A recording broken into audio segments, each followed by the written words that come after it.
Ladies and gentlemen, ladies and gentlemen, but mostly gentlemen, bro, I got some hot and nice information regarding Dragon Ball Z Budokai Tenkaichi 4. But first, Squad! How's it going, Squad Nation? It's your boy,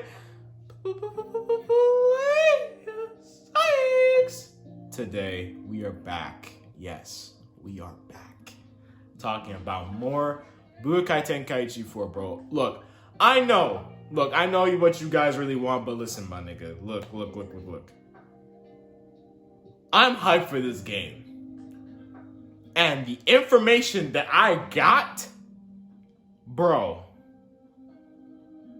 let's just say, I can confidently say that we might actually get this game literally in this year. Now, before I even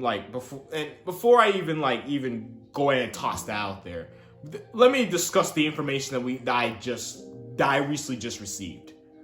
Number one, there was a Twitter user named Anime Plug Media, I think that's his name is, right?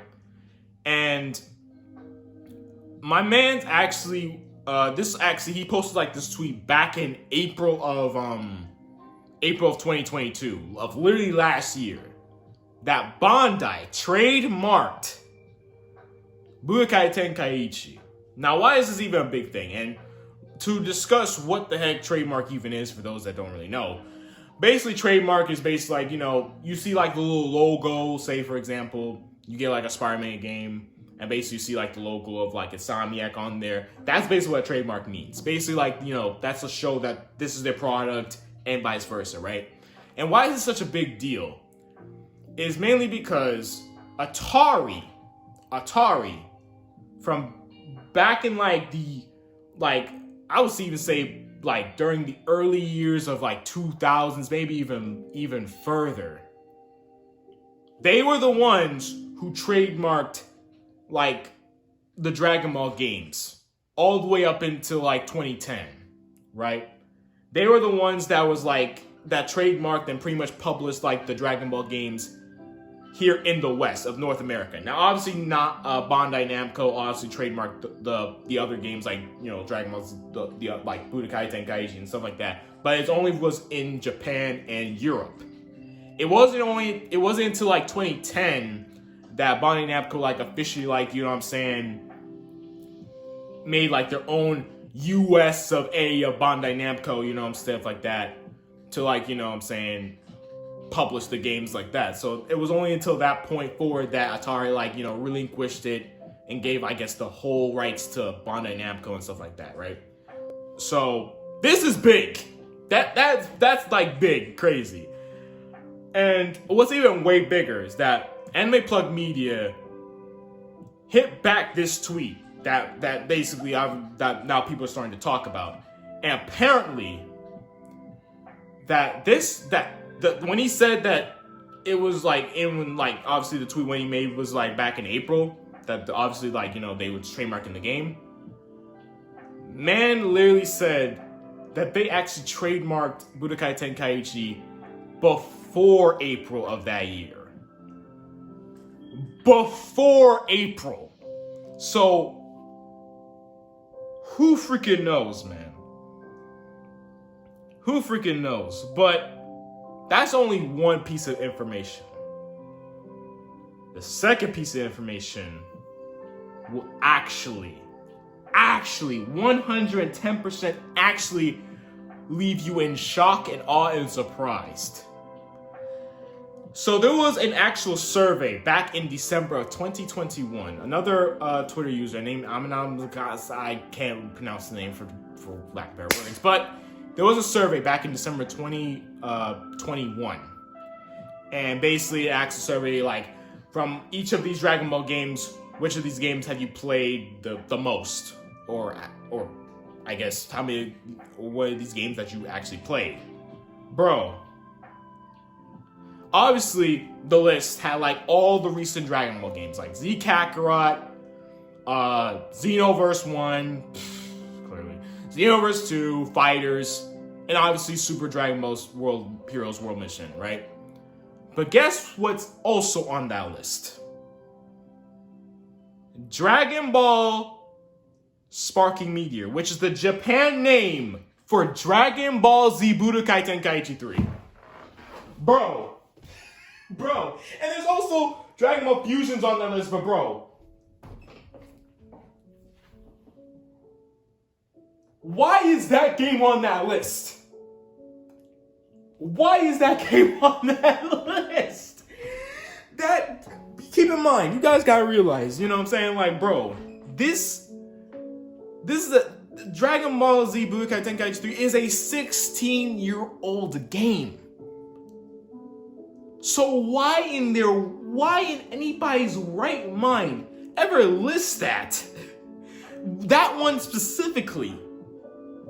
Fusions is a little bit of an interesting plot point. Maybe a future sequel possibly coming. Who knows? But bro, the crazy denominating factor is that Sparking Meteor, aka Budokai Tenkaichi 3, is literally on that list. It was on that list on the survey back in December of 2021, bro. 2021. Bruh. So it really does beg the million-dollar question.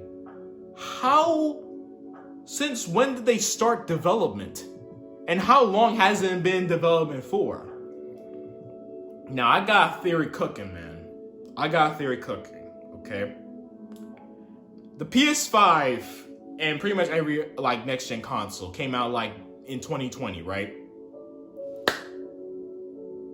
And obviously, with that game being out, obviously, the 2021, we got obviously the next-gen games like Spider-Man Miles Morales, the freaking, you know what I'm saying, all those games, right? Which begs the million-dollar question.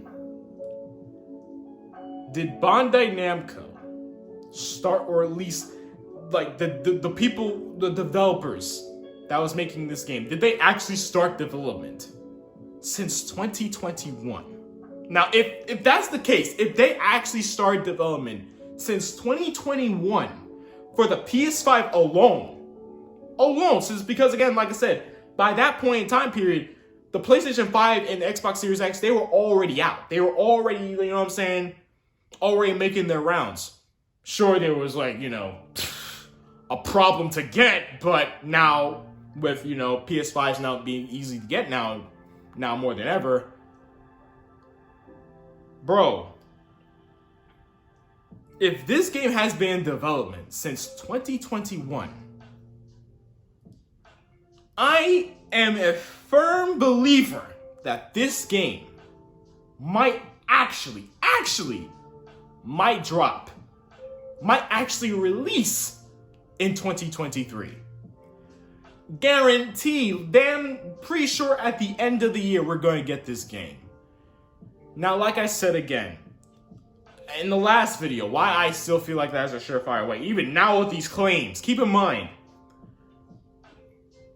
Dragon Ball Xenoverse 1, Fighters, The Breakers, every other game besides Dragon Ball, all the recent games besides Xenoverse 2 was announced 1 year before and then released 1 year after. Only Xenoverse 2 was the only game, as far as I can remember, is the only game that literally was announced on the same year and was released on the same year. Bro,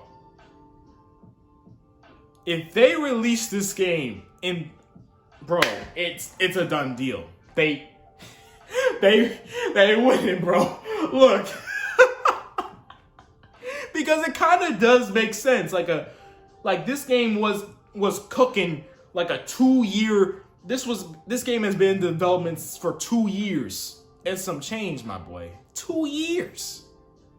You know what I'm saying? And it's not out of the realm of possibility you know what I'm saying, that this game, you know what I'm saying, could be, you know, could probably release somewhere this year. Or possibly next year if, you know what I'm saying, they decide to, like, you know, let this simmer, let it cook a little bit more. Because, you know what I'm saying, let's be real. Look at every other game that I've discussed. Dragon Ball Xenoverse 1. It was announced in 2014, released in 2015. Xenoverse 2 was literally announced in 2016, then literally released in that exact same year. Fighters, announced in 2017, released in 2018. Z Kakarot, announced in 2019, released in 2020. And even Dragon Ball The Breakers. I think that game was announced like what, in 2021? And then we got it in 2022. It's like, come on now. Come on now. It's not out of the realm of possibility. Bro, this might be the game, bro. What? Again, let me know in the comments down below. What do you guys really think with this information I just brought to you guys? I'm gonna be honest. I confidently believe this is gonna release in literally in the same year, bro. Considering that the fact that they literally trademarked it way before, like, 2022 of April. And they, bro, and the survey. And Dragon Ball Budokai Tenkaichi, again, that's a 16-year-old game. Why is he even on that survey? Begs the million-dollar question. But all in all, that's all I got to pretty much say, bro. This is some juice. Let me know in the comments down below what you guys think.